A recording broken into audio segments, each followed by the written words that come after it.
अस्सलाम वालेकुम। मुल्क में कपास की पैदावार इस दफ़ा बहुत अच्छी हुई है। अगर फिस्कल ईयर 22 की बात की जाए तो पाकिस्तान की टोटल कपास की पैदावार कोई 8.5 से 9.5 मिलियन बेल्स के करीब की बैठेगी, जो कि सेम पीरियड लास्ट ईयर में 4.5 से 5.5 मिलियन बेल्स के करीब की बैठी थी। बावजूद ये कि इस दफ़ा मुल्क ने कपास ज़्यादा प्रोड्यूस करी है, हमारे यहाँ कपास की जो प्राइस है वो कोई 20,000 रुपये पर माउंट के करीब की पहुँच गई है, जो कि सेम पीरियड लास्ट ईयर में कोई 11,500 रुपये के करीब की बैठी थी। अगर इंटरनेशनल मार्केट की बात की जाए तो इस वक्त कॉटन की प्राइस इंटरनेशनल मार्केट में $1.28 के करीब की चल रही है, जो कि सेम पीरियड लास्ट ईयर में 82 सेंट्स के करीब की थी। दुनिया भर में इस दफ़ा कॉटन की पैदावार पिछले साल के हिसाब से बहुत बेहतर हुई है, but at the same time दुनिया भर की कॉटन की रिक्वायरमेंट भी बहुत ज़्यादा बढ़ गई, जिसकी वजह से प्राइसेस पर एक अपवर्ड प्रेशर रहा है। हायर कॉटन प्राइसेस का मतलब क्या है? हायर कॉटन प्राइसेस का मतलब ये है कि टेक्सटाइल इंडस्ट्री की अपनी वर्किंग कैपिटल की रिक्वायरमेंट थोड़ी सी बढ़ जाएगी। अब वर्किंग कैपिटल की जब रिक्वायरमेंट्स बढ़ेंगी तो टेक्सटाइल इंडस्ट्री को अपनी बैंकिंग चैनल्स को थोड़ा सा लेवरेज करना पड़ेगा कि वो अपनी वर्किंग कैपिटल की रिक्वायरमेंट को मीट कर सके।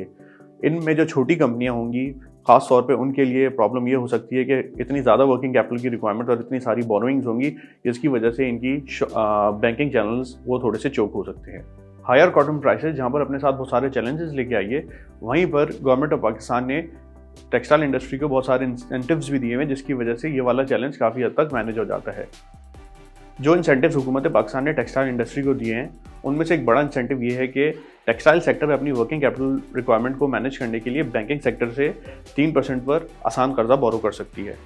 इसके अलावा जो टेक्सटाइल सेक्टर की एक्सपोर्ट के रिबेट्स के जो पैसे फंसे रहते थे, वो अब काफ़ी तेज़ी से डिसबर्स हो जाते हैं, जिसकी वजह से टेक्सटाइल इंडस्ट्री की जो वर्किंग कैपिटल की रिक्वायरमेंट्स हैं वो और भी थोड़ी मैनेज हो जाती हैं।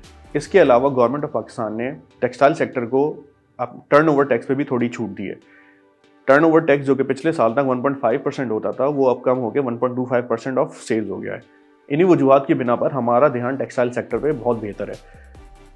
टॉप पिक्स की अगर बात करी जाए तो हमारी टॉप पिक इस वक्त निशात मिल्स है, जिसकी हमारी टारगेट प्राइस 128 रुपीज़ के करीब है। और इसका मतलब ये हुआ कि अगर आज आप एक शेयर खरीदते हैं और उसको पूरे साल के लिए होल्ड करते हैं तो आपको कोई 60% तक का रिटर्न इस कंपनी में मिल सकता है। उम्मीद करता हूँ आज की रिसर्च आपको पसंद आई होगी। अगर आपको इसके अलावा फर्दर इन्फॉर्मेशन चाहिए तो काइंडली हमारे सोशल मीडिया पर हमसे कांटेक्ट करें। शुक्रिया।